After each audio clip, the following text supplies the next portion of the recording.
சமீபத்தில் வந்த அரசன் ப்ரோமோ ஒரு மிகப்பெரிய வரவேற்பு அப்படின்றத பெற்றிருந்துச்சு. எல்லாருமே ரொம்ப வெயிட் பண்ணிகிட்டே இருக்காங்க, இந்த அரசன் திரைப்படம் எப்போ வரும். ஏன்னா இது Vadachennai universe and Silambarasan Vetrimaaran combo இந்த மாதிரி பல எக்ஸைட்மெண்ட்டான விஷயங்கள் இருக்குது. ஆனால் ஒரு பக்கம் என்ன சொல்கிறாங்க அப்படின்னா, யார் வெற்றிமாறன் சிம்பு தானே வரும் தம்பி, ஆனா வராது. ஆனால் இன்னொரு பக்கம் இல்லை கலைப்புலி தானும் இருக்காரு, அவர் கண்டிப்பாக எப்படியாச்சும் வேலை வாங்கி படத்தை முடிச்சிருவார் அப்படின்ற மாதிரி வந்து சொல்கிறாங்க. ஆனால் இப்போ புதுசாக என்ன பிரச்சனை வந்திருக்கு அப்படின்னு பார்த்தீங்கன்னா, Vels film international already Simbu அவர்கள் கூட ஏதோ ஒரு படம் வந்து கமிட் ஆகியிருக்காங்க. அந்த படம் கம்ப்ளீட் பண்ணிட்டு தான் நீங்கள் அடுத்த படத்துக்கு போகணும் அப்படின்ற மாதிரி ஒரு இஷ்யூ போயிட்டு இருக்கிறதா நியூஸ் வந்தது. இப்போ எல்லாம் பேச்சுவார்த்தை போயிட்டு இருக்கு. என் தலைவனை நோக்கி பிரச்சனை வருதா இல்லை என் தலைவன் பிரச்சனையை நோக்கி போகிறானா அப்படிங்கிறது இது முதல் தடவை இல்லை. இந்த மாதிரி பல சம்பவங்கள் அப்படிங்கிறது சிலம்பரசன் அவர்களோட ஃபிலிம் கரியர் அப்படிங்கிறதுல நடந்திருக்கு. ஸோ இந்த வீடியோவில் என்ன பார்க்க போகிறோம் அப்படின்னு பார்த்தீங்கன்னா, the complete rise and fall of Silambarasan. So குறிப்பாக எஸ்டிஆர் அவர்கள் பல திரைப்படங்கள் அதோட வாய்ப்புகள் வந்து மிஸ் பண்ணியிருக்காரு. ஸோ அந்த திரைப்படங்கள் நடிச்சாலே அவர் ஒரு மிகப்பெரிய ஒரு ஸ்டாராக இருந்திருப்பார் இன்னைக்கு. ஸோ இந்த வீடியோவில் இதை பற்றி தான் ஃபுல்லாக டீட்டெயிலாக பார்க்க போகிறோம். வெல்கம் டு சினிமா போகன், நான் உங்கள் தேவா.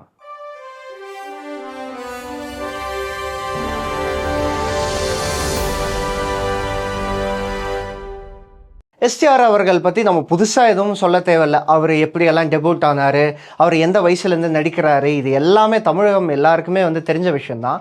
ஆனால் இந்த இடத்துல நம்ம டிஆர் சாரோட அந்த தாட் ப்ராசஸை வந்து நம்ம நல்லாவே தெரிஞ்சுக்கணும். ஏன் அப்படின்னா, பொதுவாக இந்த நெப்போ கிட்ஸ் அப்படிங்கிறவங்க டைரெக்டாக அவங்களோட ஃபிலிமில் வந்து இன்ட்ரடியூஸ் பண்ணுவாங்க அவங்க ஒரு டீன் வயசு ஆகும்போது. பட் டிஆர் அவர்கள் ஸ்டார்டிங்கில் இருந்து சிம்பு அவர்களை வந்து அந்த ஒரு ப்ரிப்பரேஷனாகவே கொண்டு வந்திருக்காரு. ஏன்னா அந்த வயசுலேயே லிட்டில் சூப்பர் ஸ்டார் அப்படின்ற டைட்டில்லாம் கொடுத்து அந்த வயசுலேருந்தே அவரை ப்ரிப்பேர் பண்ணிட்டு வந்ததுனால ஃபஸ்ட்டு மக்கள்கிட்ட நல்லா பழக்கப்படுத்தி அதுக்கப்புறம் தான் அவர் ஹீரோவாக வந்து லான்ச் ஆகிறாரு. ஆரம்பத்தில் அவர் ஒரு நெக்ஸ்ட் டோர் பாய் ரோல்ஸ் எல்லாமே வந்து நடிக்கிறாரு. அது மக்கள்கிட்ட ஒரு நல்ல வரவேற்பு அப்படிங்கிறது பெறுது. குறிப்பாக அந்த டைம் இருந்த டீனேஜ் பீப்புள் கிட்ட நம்மள மாதிரியே ஒருத்தர் இருக்கால, நல்ல பையன் இமேஜ் அப்படின்ற மாதிரிலாம் அந்த கேரக்டர் வந்து இருக்காது. ஜாலியாக ஊர் சுத்தம், சிகரெட் அடிக்கும், தண்ணி அடிக்கும், இந்த மாதிரி அந்த ஃப்ளாட் உள்ள கேரக்டர் அப்படிங்கிறது இருக்கிறதுனால தான் அப்போ இருந்த டீன் பீப்புள் எல்லாருமே அந்த கேரக்டர் கூட வந்து கனெக்ட் ஆகிட்டாங்க. குறிப்பாக அந்த டைமில் அவர் பண்ண அந்த ஸ்டைலிஷான விஷயங்கள், அதாவது பார்த்தீங்கன்னா அந்த கையில் வந்து அந்த ஒயர் கட்டுறது, அப்புறம் புருவத்தை அந்த கோடு போடுறது, இந்த மாதிரி வித்தியாசமான அந்த யூனிக்கான ஸ்டைலான விஷயங்கள் அந்த டைம் ஆஃப் டீன் பீப்புளுக்கு வந்து பயங்கர அட்ராக்டிவாக இருந்தது. ஸோ இந்த மாதிரி திரைப்படங்கள் நடித்ததுனாலேயோ என்னவோ அந்த டைமில் இருந்தே அவருக்கு ஒரு மிகப்பெரிய ஃபேன் பேஸ் அப்படிங்கிறது கொஞ்சம் கொஞ்சமாக உருவாகிட்டு வந்தது. இந்த ஃபேன் பேஸ் எப்போ பீக் அடிக்க ஆரம்பிச்சது அப்படின்றது பார்த்தீங்கன்னா மன்மதன். ஸோ மன்மதன் திரைப்படம் அப்படிங்கிறது அவர் நடித்தது மட்டும் இல்லாமல் அவர் டைரக்டும் பண்ணியிருக்காரு. அதே மாதிரி ஸ்க்ரீன் ரைட்டிங் எல்லாமே வந்து பண்ணியிருக்காரு. அதில் நிறைய இஷ்யூஸ் இருக்குது, பட் அஃபீஷியலி அதுதானே உண்மை. ஸோ அஃபீஷியலாக என்ன இருக்கோ அதை தான் நான் வந்து சொல்கிறேன். ஸோ அவர் அந்த படத்தை வந்து டைரக்ட் பண்ணியிருக்காரு. ஸோ அந்த திரைப்படம் ஒரு மிகப்பெரிய வெற்றி அடைஞ்சது. ஃபர்ஸ்ட் யார் முன்னாடி போகிறாங்கிறது முக்கியம் இல்லை, லாஸ்ட்ல யாரு ஃபர்ஸ்ட் வராங்கிறது தான் முக்கியம். மக்கள் மத்தியில் ஒரு மிகப்பெரிய இமேஜ் அப்படிங்கிறது உருவாச்சு. குறிப்பாக எஸ்டிஆர் ஒரு நல்ல ஆக்டராக மட்டும் இல்லாமல் அவர் ஒரு நல்ல கிரியேட்டர், அவர்கிட்ட ஒரு நல்ல விஷனரி இருக்குது. ஒரு திரைப்படத்தை எப்படி மவுண்ட் பண்ணணும், மக்கள்கிட்ட எப்படி கொண்டு போய் சேர்க்கணும் அப்படிங்கிற அந்த தாட் ப்ராசஸ் இருக்குது அப்படிங்கிறத எல்லாருமே புரிஞ்சுக்க ஆரம்பித்தாங்க. மன்மதன் திரைப்படம் எந்த அளவு வெற்றி அப்படிங்கிறத புரிஞ்சுக்கணும் அப்படின்னா, அவருக்கு அடுத்த வந்த தொட்டி ஜெயா திரைப்படம் ஒரு மிகப்பெரிய ஓப்பனிங் அப்படிங்கிறது அவருக்கு கிடைச்சது. தோ அந்த திரைப்படம் வந்து ஒரு ஆவரேஜாக போன திரைப்படம் அப்படின்னு நம்ம எடுத்துக்கிட்டாலும் ஓப்பனிங்காக அந்த திரைப்படம் வந்து ஒரு மிகப்பெரிய ஓப்பனிங் அந்த டைமில் தமிழ்நாடுல வந்து வந்தது. அதுக்கப்புறம் நாட் ஜஸ்ட் ஒரு ஒரு ஒரு லவ் பாயாக நடித்தோம், அதுக்கப்புறம் ஒரு ரவுடியாக நடித்தோம். ஸோ அதே ஜானரில் தன்னை கண்டினியூ பண்ணிக்காமல் தொடர்ந்து கமர்ஷியல் மூவிஸ் வந்து நிறைய பண்ண ஆரம்பித்தார். குறிப்பாக சரவணன் திரைப்படம்லாம் ஒரு நல்ல கமர்ஷியல் என்டர்டெய்னர் திரைப்படம். இவ்வளோ கமர்ஷியலாக இருந்த எஸ்டிஆர் அவர்கள் அடுத்த லீகுக்கு அவரை கொண்டு போன ஒரு திரைப்படம் தான் வந்து வல்லவன். அம்பானி பொண்ணை கல்யாணம் பண்ணி பெரிய ஆள் ஆகணும் நீ நினைக்கிற, மனசுக்கு பிடிச்ச பொண்ணை கல்யாணம் பண்ணி அம்பானி ஆகணும் நான் நினைக்கிறேன். ஸோ வல்லவன் திரைப்படமும் அவரே எழுதி இயக்கி அவர் வந்து நடிச்சிருந்தாரு. ஸோ அந்த திரைப்படம் மிகப்பெரிய வெற்றி அடைஞ்சதுக்கு ஒரு முக்கியமான காரணம் அந்த திரைப்படத்தை சுற்றி இருந்த கான்ட்ரவர்சிஸ், குறிப்பாக மவுண்ட் ரோடில் வச்ச ஒரு பெரிய பேனர். ஸோ இந்த மாதிரி பல கான்ட்ரவர்சிஸ் அண்ட் அந்த திரைப்படம் அதில் நடித்தவங்க சுற்றி இருக்க கான்ட்ரவர்சிஸ், இந்த ஒரு விஷயமே அந்த படத்தை எல்லாரும் பார்த்தே ஆகணும் அப்படிங்கிற ஒரு ஆர்வத்தை வந்து உருவாக்குச்சு. குறிப்பாக அந்த திரைப்படத்தில் இருக்க பாடல்கள் ஒவ்வொன்றும் அவ்வளோ சூப்பராக இருக்கும். ஸோ அந்த கான்ட்ரவர்சிஸ், இவ்வளோ சூப்பரான பாடல்கள், இது எல்லாமே வல்லவனுக்கு ஒரு மிகப்பெரிய மார்க்கெட்டிங் கேம்பெயின் அதுவாகவே வந்து உருவாக்கி ஆகிச்சு. அதுக்கப்புறமும் அவருக்கு ஒரு டவுன்ஃபால் ஆச்சா அப்படின்னு கேட்டிங்கன்னா அப்போல்லாம் பெருசாக டவுன்ஃபால் அப்படிங்கிறது இல்லை. பொதுவாக ஒரு ஸ்டார் வந்து மிகப்பெரிய ஸ்டார்டம் அடைஞ்சு அதுக்கப்புறம் அடுத்த நடிக்கிற படங்கள் ஒரு சின்ன சர்க்கிள் ஆகும்ல, அந்த மாதிரி தான் அவருக்கு ஆகிட்டே இருந்தது. கமர்ஷியலாக சில படங்கள் வந்து போகலை. உதாரணமாக காலை திரைப்படம் வந்து பெரிய அளவு கமர்ஷியலாக வந்து ஹிட் அடிக்கலை. அதுக்கப்புறம் அப்படியே அவரோட ஜேர்னி வந்து போயிட்டே இருக்கும்போது அடுத்த லெவலுக்கு அவரை கொண்டு போன திரைப்படம் தான் வந்து விண்ணை தாண்டி வருவாயா. ஸோ விண்ணை தாண்டி வருவாயா திரைப்படம் அப்படிங்கிறது எல்லா விதத்திலையும் ஒரு திரைப்படம் எவ்வளோ பர்ஃபெக்டாக இருக்க முடியும் அப்படின்ற மாதிரி ஒரு திரைப்படம் தான். ஸோ விண்ணை தாண்டி வருவாயா எல்லாருக்கும் ஏன் எந்த அளவு ஸ்பெஷல் அப்படின்றது பார்த்தீங்கன்னா, இப்போ சமீபமாக வந்து விண்ணை தாண்டி வருவாயா ரிலீஸ் ஆச்சு. ரிலீஸ் ஆனதுலேருந்து தொடர்ந்து 1000 நாளாக அந்த திரைப்படம் வந்து ஓடிக்கிட்டு இருக்கு பிவிஆரில். ஸோ அந்தளவு ஒரு லெகசி கொண்டது. அந்த திரைப்படம் ஏன் ஓடுது அப்படிங்கிறது பார்க்குறவங்களுக்கு தான் தெரியும். ஸோ அந்த மாதிரி ஒரு லெகசி கொண்ட படம் தான் வந்து விண்ணை தாண்டி வருவாயா. ஸோ இந்த திரைப்படம் பார்த்துட்டு நிறைய பேர் டைரக்டர் ஆகணும் அப்படின்ற மாதிரி சினிமாவை நோக்கி போனாங்க. சில பேர் கட்டினா ஜெஸ்ஸியை தான் கட்டுவேன் அப்படின்னு கேரளா பக்கம் போனாங்க. எது யாருக்கு நடந்தது அப்படிங்கிறது அவங்களுக்கு தான் வெளிச்சம்.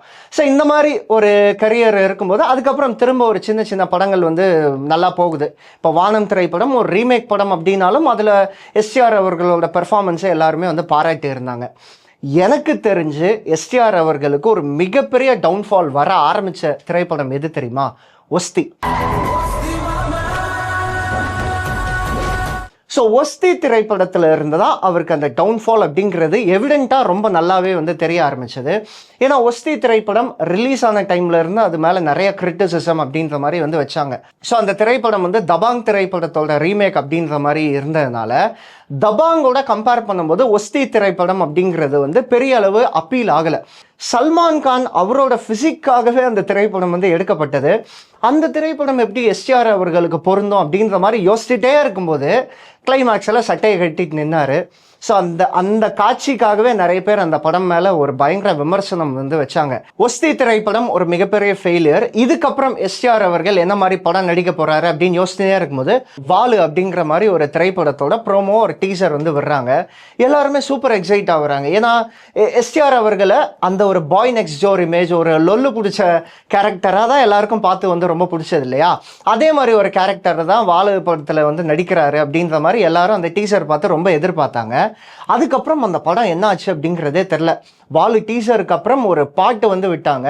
அந்த பாட்டுக்கு அப்புறம் அதை பற்றி எந்த அப்டேட்டும் இல்லை. அதுக்கப்புறம் திடீர்னு எஸ்டிஆரோட அடுத்த படத்தோட அனௌன்ஸ்மெண்ட் அப்படின்றது வந்துச்சு, விச் இஸ் போடா போடி. ஸோ போடா போடி திரைப்படம் அதோட பாட்டுமே வந்து ரொம்ப ஃபேமஸ் ஆச்சு, விச் இஸ் லவ் பண்ணலாமா வேணாமா. அந்த பாட்டு வந்து ரொம்ப ஃபேமஸ் ஆச்சு. அந்த பாட்டோட ஃபெமிலியாரிட்டி மூலமாகவே அந்த திரைப்படம் வந்து நல்லா ப்ரமோட் ஆச்சு. அதுக்கப்புறம் என்ன படம் நடிக்க போகிறாரு எஸ்டிஆர் அப்படின்னு வெயிட் பண்ணிகிட்டே இருக்கும்போது தொடர்ந்து கேமியோ ஃபிலிம்ஸ் வந்து பண்ணிகிட்டே இருந்தார். குறிப்பாக பார்த்தீங்கன்னா கண்ணால் அட்டுத்தின் ஆசையால் ஒரு சின்ன கேரக்டர் ஒரு கேமியோ அவராகவே வந்து வருவார். இங்கே என்ன சொல்லுதுன்னு ஒரு திரைப்படம் வி கணேஷ் வந்து அப்போ ஹீரோவாக நடிச்சிருந்தார், அந்த திரைப்படம் ஆகட்டும். அதே மாதிரி தனுஷோட ப்ரொடக்ஷனில் காக்கா முட்டை அப்படின்ற திரைப்படம் நம்ம எல்லாருமே பார்த்துருப்போம் இல்லையா? அந்த திரைப்படத்தில் நட்பு ரீதியாக ஒரு கேமியோ வந்து பண்ணியிருப்பார். ஸோ இந்த மாதிரி கேமியோஸ் மட்டுமே பண்ணிகிட்டே இருக்காரு. இந்த மாதிரி ஒரு டஃப் ஃபேஸ்லையும் எஸ்டிஆர் ஃபேன்ஸ் வந்து எஸ்டிஆர் அவர்கள் கூட அவ்வளோ நெருக்கமாக இருந்தாங்க. அவரை விட்டே கொடுக்கல. ஆன்லைனில் வந்து அவங்க சண்டை போட்டுக்கிட்டு இருப்பாங்க எஸ்டிஆருக்காக. இவ்வளோ ஃபைட் பண்ண எஸ்டிஆர் ஃபேன்ஸு எப்போ முதல் முறையாக எஸ்டிஆர் அவர்கள் மேலே ஒரு மிகப்பெரிய அப்செட் ஆனாங்க அப்படின்னா அதுக்கான காரணம் ஒரு திரைப்படம், விச் இஸ் ஏஏஏ, அன்பானவன் அடங்காதவன் அசராதவன். ஸோ இந்த திரைப்படத்தில் இருந்து தான் எஸ்டிஆர் ஃபேன்ஸ் முதல் முறையாக சிம்பு அவர்கள் மேலே கிரிட்டிசிசம் வந்து ரொம்ப ஓப்பனாக வந்து வச்சாங்க. அதுக்கான ஒரு டீசர் வந்து விட்டுருந்தாங்க. அந்த டீசர் பார்த்தீங்கன்னா இப்போவும் பயங்கர ஃபயராக இருக்கும். அவ்வளோ ஒரு சூப்பரான ஒரு டீசர் தான் வந்து அந்த டீசரு. அதே மாதிரி இந்த படத்தில் வந்து யுவன் சங்கர் ராஜா அவரோட மியூசிக், இது எல்லாமே ஒரு மிகப்பெரிய எதிர்பார்ப்போட ஃபர்ஸ்ட் டே ஃபர்ஸ்ட் ஷோ போய் உக்காந்தா அந்த இடத்துல எஸ்டிஆர் ஃபேன்ஸுக்கெல்லாம் அவ்வளோ பெரிய டிசப்பாயின்மெண்ட். படத்தை எடுத்ததுக்கு எடுக்காமலே இருக்கலாம் தலைவா. 12 மணிலேருந்து நாங்கள் நின்று 6 மணிலேருந்து 12 மணி வரைக்கும் நின்று வரோம். ஆனால் நீங்கள் இந்த மாதிரி படம் எடுத்தால் எப்படி? உங்களுக்கு நான் சப்போர்ட் பண்ணுறேன். ஆனால் அந்த படத்துக்கு என்னால் மனசு கஷ்டமாகுது. கிண்டல் பண்ணல, சத்தியமாக சொல்கிறேன், மனசு ரொம்ப கஷ்டம். இன்ஃபேக்ட் அந்த படத்தை வந்து எப்படி முடிச்சாங்க அப்படின்னு பார்த்தீங்கன்னா சீரியல் மாதிரி தொடரும்னு போட்டு முடிச்சாங்க. அந்த படம் ரிலீஸ் ஆகி இவ்வளோ பெரிய பிரச்சனையான பின்னாடி தான் அந்த டீம் ஆகட்டும் எல்லாருமே வந்து ப்ரெஸ்ஸை வந்து மீட் பண்ணாங்க. யார் பக்கம் எது உண்மை அப்படிங்கிறது இன்றைக்கி வரைக்கும் ஓப்பனாக தெரில. சிம்பு அவர்கள் மேலே தப்பா இல்லை அவங்க சைடு தப்பா அப்படிங்கிறது இன்றைக்கி வரைக்கும் தெரில. எல்லாருமே அந்த டைம் வந்து சிம்புவை பயங்கரமாக கிரிட்டிசைஸ் பண்ணாங்க. இந்த ட்ரிபிள் இவ்வளோ பெரிய இஷ்யூக்கு அப்புறம் அவருக்கு வந்து ரெட் கார்டு அப்படிங்கிறது வந்து இஷ்யூ பண்ணாங்க. யாருமே அவரை வச்சு படம் எடுக்கக்கூடாது அப்படின்ற மாதிரி வந்து சொன்னாங்க. இன்ஃபேக்ட் நிறைய டைரக்டர்ஸ் வந்து அவரை வச்சு படம் பண்ணுறதுக்கே வந்து பயந்தாங்க. பட் பேரலி பார்த்தீங்கன்னா அடுத்த வருஷமே 2018 மணிரத்னம் அவர்கள் தைரியமாக அவரை வச்சு செக்கச்சவந்த வானம் திரைப்படம் அப்படிங்கிறது வந்து எடுத்தார். அது வரைக்கும் டேமேஜ் ஆன அந்த பேர் அப்படிங்கிறது கொஞ்சம் ரிவைவ் ஆச்சு. செக்கச்சவந்த வானம்ல கொஞ்சம் நல்லாவே வந்து நடிச்சிருந்தார். அதுக்கப்புறம் அவர் என்ன படம் நடிக்க போகிறாரு அப்படின்ற மாதிரி இருக்கும்போது தான் என் தலைவன் சுந்தர்சி அவரை வச்சு வந்தா ராஜாவாக தான் வருவேன் அப்படின்ற மாதிரி ஒரு திரைப்படம் வந்து எடுத்தார். ஆக்சுவலாக அந்த திரைப்படம் வந்து ஆவரேஜ் கூட கிடையாது. அது வந்து ஒரு பவன் கல்யாண் திரைப்படம், அதை வந்து ரீமேக் பண்ணியிருந்தாங்க. அந்த திரைப்படமும் ஒரு கமர்ஷியலான ஒரு வெற்றி. அதை வந்து திரும்ப இங்கே ரீமேக் பண்ணும்போது யாருமே அந்த திரைப்படத்தை பார்க்கணும் அப்படின்ற ஒரு இன்ட்ரெஸ்ட் அப்படிங்கிறது வரல. ஸோ அந்த திரைப்படத்தில் வந்து அவருக்கு ரெட் கார்டு இஷ்யூ பண்ணதெல்லாம் வந்து கிண்டல் பண்ணி பாடிட்டு இருப்பார். ஆனால் எஸ்டிஆரை வச்சே அவ்வளோ குயிக்காக ஒரு படம் எடுத்ததே என் தலைவன் சுந்தர்சி மட்டும்தான். பெரிய எஸ்டிஆரே வந்து ஹேண்டில் பண்ணவர், எஸ்டிஆர் எல்லாம் ஏமாத்திரம். அதனால அந்த திரைப்படம் ஆனால் ஆவரேஜாக தான் போச்சு. ஸோ இந்த திரைப்படத்துக்கு அப்புறம் என் தலைவன் என்ன மாதிரி ஒரு கம்பேக் கொடுக்க போகிறான் அப்படின்னு எல்லாருமே வெயிட் பண்ணிகிட்டே இருக்கும்போது வெங்கட் பிரபுவோட ஒரு படம் வந்து நடிக்க போகிறாங்க. அந்த படத்தோட பேர் வந்து மாநாடு அப்படின்ற மாதிரி பேரெல்லாம் அனௌன்ஸ் பண்ணிட்டாங்க. ஸோ அந்த திரைப்படம் எடுக்கிறாங்க, எந்த அப்டேட்டுமே இல்லை, எடுக்கிறாங்களா இல்லையானே தெரில, எப்போ தான் இந்த படம் வரும் அப்படின்ட்டு எல்லாருமே வந்து வெயிட் பண்ணிகிட்டே இருக்கும்போது ஒரு அனௌன்ஸ்மெண்ட் வந்து குயிக்காக வருது. ஸோ மாநாடு திரைப்படத்துலேயும் மிகப்பெரிய பிரச்சனை வம்பெல்லாம் ஆச்சு. என்னதான் என்ன மாதிரி அனௌன்ஸ்மெண்ட் வருது அப்படின்னா எஸ்டிஆர் அவர்கள் வந்து ப்ராஜெக்ட்லேருந்து எடுத்துட்டாங்க. பிகாஸ் ஆஃப் அகெயின் அந்த சேம் இஷ்யூ தான், அவர் சரியாக வந்து கோஆப்ரேட் பண்ண மாட்டேன்றாரு அப்படின்ற மாதிரி. பட் சிம்பு சைட்லேருந்து என்ன சொல்கிறாங்க அப்படின்னா அவர் கொஞ்சம் வெயிட் லாஸ் பண்ணோம், அந்த டைமுக்காக கொஞ்சம் அவர் எடுத்துக்கிறாரு அப்படின்ற மாதிரி அவர் சைடு வந்து சொன்னாங்க. ஸோ ரெண்டு பேருமே அந்த ஒரு முரண்பாட்டால் எஸ்டிஆர் அவர்களை வந்து தூக்கிட்டாங்க. தூக்கி கொஞ்ச நேரத்தில் எஸ்டிஆர் அவர்கள்கிட்டேருந்து ஒரு அனௌன்ஸ்மெண்ட் வருது. என்னன்னா டிஆர் ஃபிலிம்ஸ் அவங்களோட ப்ரொடக்ஷனில் மகா மாநாடுன்னு ஒரு திரைப்படம் எடுக்க போகிறோம் அப்படின்ட்டு வம்புக்குன்னு ஒரு அனௌன்ஸ்மெண்ட் அப்படின்ற மாதிரி வந்து விட்டாங்க. ப்ரொடியூசர் கவுன்சில் எல்லாருமே கூப்பிட்டு ரெண்டு பேரையும் பேசி சமரசம் பண்ணி அதுக்கப்புறம் இந்த திரைப்படம் வந்து எடுக்கப்பட்டு அந்த படம் ரிலீஸ் ஆச்சும் கொஞ்சம் பீஸ்ஃபுல்லாக நடந்ததா அப்படின்னு பார்த்தீங்கன்னா அது ஒரு பெரிய பிரச்சனைக்கு அப்புறம் அந்த திரைப்படம் அப்படிங்கிறது 2021 அப்படிங்கிறது வந்து வந்தது. மிகப்பெரிய கம்பேக் எஸ்டிஆர் அவர்களுக்கு. ஸோ அந்த திரைப்படம் பார்த்தீங்கன்னா எல்லா இடத்துலையும் ஒரு மிகப்பெரிய ஹிட்டு. வெங்கட் பிரபு அந்த படத்தை சும்மா செதுக்கி வச்சிருப்பாரு. அதே மாதிரி எஸ்.ஜே. சூர்யா கேரக்டர், அந்த கேரக்டர், இந்த மாதிரி பல இன்ட்ரெஸ்டிங்கான எலமெண்ட்ஸ் வச்சு அந்த படத்தை அடுத்த லெவலுக்கே வந்து கொண்டு போயிட்டாங்க. அண்ட் எஸ்டிஆர் அவர்களை வந்து எல்லாருமே வந்து பாராட்டினாங்க. ஏன்னா அவர் மிகப்பெரிய ஒரு கம்பேக்காக மட்டும் இல்லாமல் அதுக்கு முன்னாடி அவருக்கு வைக்கப்பட்ட கிரிட்டிசிசம் எல்லாத்தையுமே இந்த ஒரு படத்தில் வந்து சூப்பராக உடைச்சிட்டாரு. அவ்வளோதான், மாநாடு ஒரு மிகப்பெரிய பிளாக் பஸ்டர். இதுக்கப்புறம் என் தலைவன் டாப் கியர் தான், இதுக்கப்புறம் எந்த பிரச்சனையும் இல்லை அப்படின்னு நினைக்கும் போது திரும்ப ஒரு மிகப்பெரிய டைம் கேப். அதுக்கப்புறம் படமே வரல, அனௌன்ஸ்மெண்ட்டே இல்லை, எந்த ஒரு டீசர் ட்ரெய்லர் ஒரு எந்த ஒரு சின்ன அனௌன்ஸ்மெண்ட்டும் இல்லை. அதுக்கப்புறம் வெந்து தணிந்தது காடு அப்படின்ற ஒரு திரைப்படத்தை பற்றி அனௌன்ஸ்மெண்ட் வருது. ஒரு ஃபோட்டோ வந்து பயங்கர வைரல் ஆச்சு. ஸோ எஸ்டிஆர் அவர்கள் பயங்கர உள்ளே ஒரு மிரர் முன்னாடி செல்ஃபி மாதிரி எடுத்திருந்தாரு. அந்த ஃபோட்டோ வைரலான பின்னாடி என் தலைவன் திரும்ப வந்துட்டான்டா அப்படின்னு எல்லாரும் ஃபயர் விட்டாங்க. அந்த படமும் ரிலீஸ்க்கு அப்புறம் ஒரு ஆவரேஜ் ஸ்டாக் ஆகி அந்த திரைப்படம் ஒரு டீசெண்டான ஹிட் அப்படிங்கிறது வந்து ஆச்சு. ஓகே, இனிமே என் தலைவன் தொட்டதெல்லாம் வெற்றி அப்படின்னு இருக்கும்போது தான் அடுத்த ஒரு படம் வந்துச்சு, விச் இஸ் 10 தலை. ஸோ 10 தலை திரைப்படம் அப்படிங்கிறது அது ஒரு கேமியோ தான் எஸ்டிஆர் அவர்கள். ஆக்சுவலாக அதோட ஒரிஜினல் வெர்ஷனே வந்து கேமியோ தான். சிவனா இருக்கார்ல, சிவராஜ்குமார், அவர் அந்த படத்தில் ஒரு கேமியோ ரோல் மாதிரி பண்ணியிருப்பார். அதை கொஞ்சம் எக்ஸ்டெண்ட் பண்ணி இவங்க வந்து எடுத்திருந்தாங்க. அந்த திரைப்படம் ஆக்சுவலாக பார்த்தீங்கன்னா கௌதம் கார்த்திக் அவரோட ஃபிலிம் தான். எஸ்டிஆர் அவர்கள் ஒரு சின்ன கேமியோ. ஸோ அந்த திரைப்படம் சரியாக போகல. ஆக்சுவலாக அந்த திரைப்படம் வந்து ஹிட் ஆர் ஆவரேஜ் அப்படின்ற மாதிரி கூட சொல்ல முடியாது. சரி, எல்லா பிரச்சனையும் முடிஞ்சிருச்சு. இதுக்கப்புறம் தலைவன் வந்து நிறைய அனௌன்ஸ்மெண்ட்லாம் வந்துச்சு. பார்த்தீங்கன்னா அஸ்வத் மாரிமுத்து கூட ஒரு படம் பண்ணுற மாதிரி சொன்னாங்க. அதுக்கப்புறம் பார்க்கிங் ராம்குமார் அவரு கூட ஒரு படம் பண்ணுற மாதிரி வந்து சொன்னாங்க. பேக் டு பேக் அனௌன்ஸ்மெண்ட் அப்படின்றது வந்துட்டே இருந்தது. இதுக்கப்புறம் என்ன நடிக்க போகிறாரு அப்படின்னு எல்லாருமே வெயிட் பண்ணிகிட்டே இருக்கும்போது அங்கே வந்தது பாருங்க ஒரு அனௌன்ஸ்மெண்ட்டு, விச் இஸ் தக் லைஃப். அவ்வளோதான், முடிஞ்சு. ஆண்டவர் ஒரு பக்கம், எஸ்டிஆர் ஒரு பக்கம், படம் வேற லெவலில் இருக்க போகுதுன்னு போய் ஃபர்ஸ்ட் ஷோ போய் உட்காந்து பார்த்தா ஸோ இப்படி தான் எஸ்டிஆர் அவரோட கரியர் அப்படிங்கிறது ஃபால் அண்ட் ரைஸாக ஒரு மாதிரி ஃப்ளக்சுவேட்டடாகவே இருக்கும் எப்போவுமே. எஸ்டிஆர் அவர்கள் எப்போவுமே ஒரு மிகப்பெரிய பொட்டன்ஷியல் உள்ள பர்சன் தான் என்னை பொறுத்தவரை. ஏன்னா அவர்கிட்ட இருக்க மல்டி டேலண்ட்ஸ் அப்படிங்கிறது ரொம்ப ரேராக நம்ம தமிழ் சினிமாவில் வந்து பார்க்க முடியும். எஸ்டிஆர் அவர்கள் இந்த மல்டி டேலண்ட்ஸோடு சேர்த்து ஒரு சில படங்கள், நான் இப்போ சொல்ல போகிற படங்கள்லாம் உங்களுக்கு ஷாக்காகவே இருக்கலாம். இந்த படங்கள்லாம் நடிச்சிருந்தா இன்னைக்கு அவர் அஜித் விஜய்க்கும் மேலே இருந்திருப்பார். ஸோ அது என்னென்ன திரைப்படங்கள் நமக்கு தெரிஞ்ச ஃபெமிலியரான மூவிஸ் தான். ஆரம்பத்தில் அவர் வந்து மன்மதன் 2 வந்து பிளான் பண்ணார், அதுக்கான ஃபோட்டோ ஷூட்லாம் நடத்தினார், அதை வந்து ட்ராப் பண்ணிட்டாங்க. அதுக்கப்புறம் கெட்டவன் ஒரு திரைப்படம், ஆக்சுவலாக அதோட லுக்கு வந்து பயங்கரமாக இருக்கும். வேம்பயர் பல்லெல்லாம் வச்சுட்டு லாங் ஹேர்லாம் வச்சுட்டு பயங்கரமாக டெரிஃபிக்காக இருக்கும் அந்த லுக்கெல்லாம். ஸோ கெட்டவன் திரைப்படமும் ட்ராப்பு. அதுக்கப்புறம் வாலிபன் ஒரு திரைப்படம் வந்து அனௌன்ஸ் பண்ணார், அதுவும் வந்து ட்ராப்பு. இதை தாண்டி இன்ட்ரெஸ்டிங்கான டேரக்டர்ஸ் கூடலாம் அவர் கொலாபரேட் பண்ணியிருக்க வேண்டியது. அந்த டைம் எஸ்ஜே சூர்யா அவர்கள் கூட ஏசி அப்படின்ற ஒரு திரைப்படம் வந்து கொலாபரேட் பண்ணியிருக்க வேண்டியது. பட் அன்ஃபார்ச்சுனேட்லி அந்த திரைப்படம் வந்து அப்போ அந்த ஒர்க் வந்து பெருசாக ஓடல அப்படின்றதுனால அந்த திரைப்படம் வந்து ட்ராப் ஆச்சு. அதே மாதிரி அந்த டைம் அரசன் ஒரு திரைப்படம், இப்போ நம்ம டைட்டில் பார்க்குறோம்ல வெற்றிமாறன் படத்தோட டைட்டில் அரசன், அப்போவே அரசன் ஒரு திரைப்படம் அனௌன்ஸ் பண்ணிட்டாங்க எஸ்டிஆரை வச்சு, பெரிய அளவு ஒர்க் ஆகலை அப்படின்ற மாதிரி அந்த திரைப்படமும் வந்து ட்ராப் ஆகிருச்சு.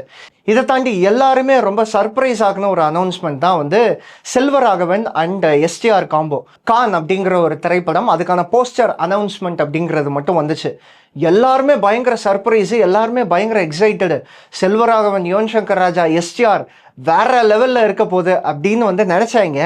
அனௌன்ஸ் பண்ண வேகத்திலே வந்து படம் வந்து ட்ராப் ஆயிடுச்சு அப்படின்ற மாதிரி வந்து சொன்னாங்க. ஏன்னா செல்வராகவன் படத்தில் எஸ்டிஆர் எப்படி இருப்பார் அப்படின்ற ஒரு ஆர்வத்தில் வந்து இருந்தேன். நான் ரொம்ப டிசப்பாயின்மெண்ட்டான ஒரு திரைப்படம் வந்து அது. அதே மாதிரி அந்த டைம் ஒரு எஸ்டிஆர் டீசர் வந்து எல்லாரையும் பயங்கரமாக சர்ப்ரைஸ் ஆகுச்சு, அப்படியே சும்மா செதற விட்டுச்சு. முதல் முறையாக தமிழ் சினிமாவில் ஒரு ஹிட்மேன் மாதிரி ஒரு திரைப்படம் வரப்போகுது அப்படின்ட்டு இந்நேரம் நீங்கள் கெஸ் பண்ணியிருப்பீங்க, விச் இஸ் வேட்டை மன்னன். இந்த மாதிரி உங்களுக்கு யாரையாவது தூக்கணுமா, டீட்டெயில்ஸ் அந்த ஐடிக்கு மெயில் பண்ணுறேன்.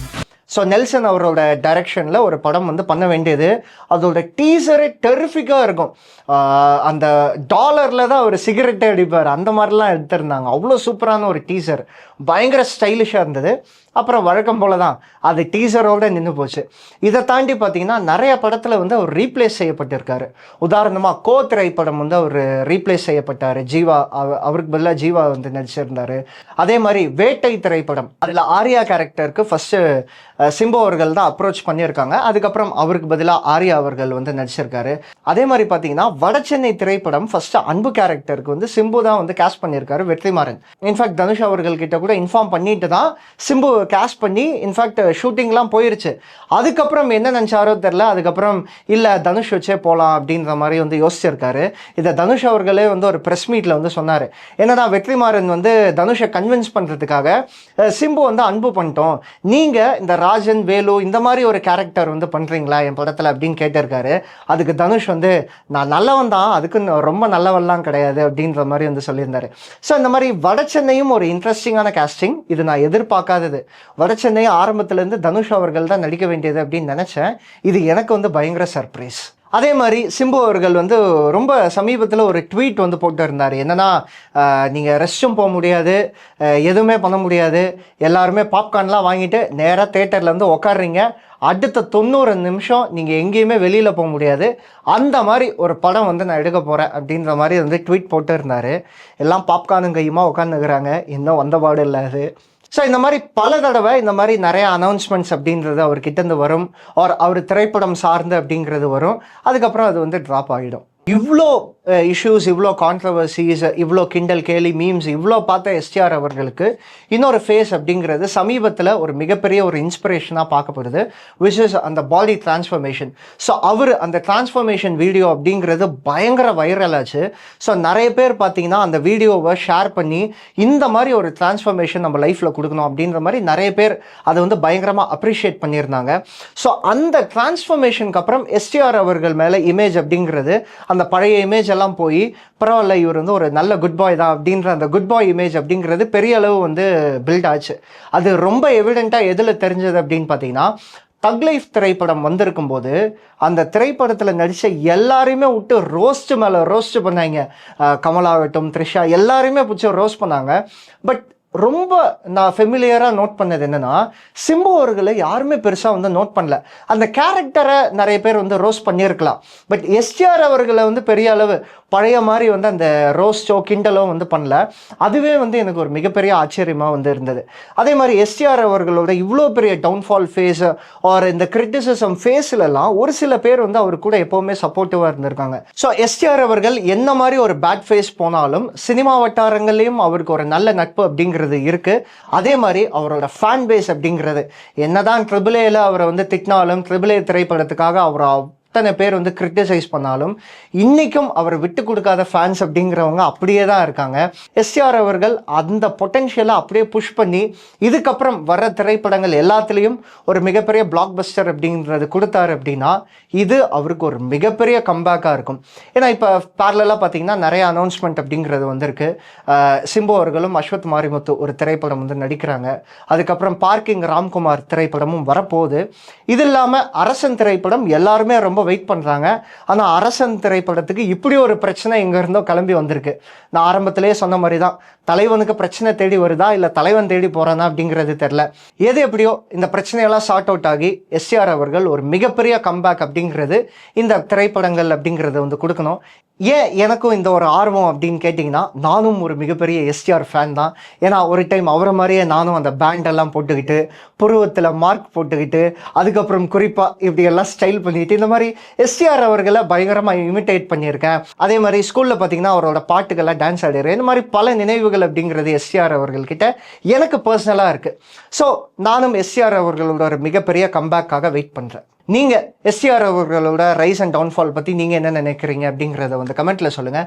அதே மாதிரி அவரோட ஃபேவரட் திரைப்படம் என்ன, எந்த திரைப்படத்துலேருந்து எஸ்டிஆர் அவர்களை உங்களுக்கு பிடிக்க ஆரம்பிச்சது அப்படிங்கிறதையும் வந்து கமெண்ட்டில் சொல்லுங்கள். சினிமா போகன் சேனலை சப்ஸ்கிரைப் பண்ணுங்கள். நிறைய பேர் இன்னும் சப்ஸ்கிரைப் பண்ணாமல் பார்த்துக்கிட்டு இருக்கீங்க. கண்டிப்பாக சப்ஸ்கிரைப் பண்ணுங்கள். அப்போ தான் நாங்கள் போடுற இன்ட்ரெஸ்டிங்கான வீடியோஸ் எல்லாமே வந்து உங்களால் பார்க்க முடியும். வேறு ஒரு நல்ல வீடியோ ஒரு நல்ல கண்டென்ட்டோட உங்களை வந்து சந்திக்கிறேன். Until then it's by from Deva.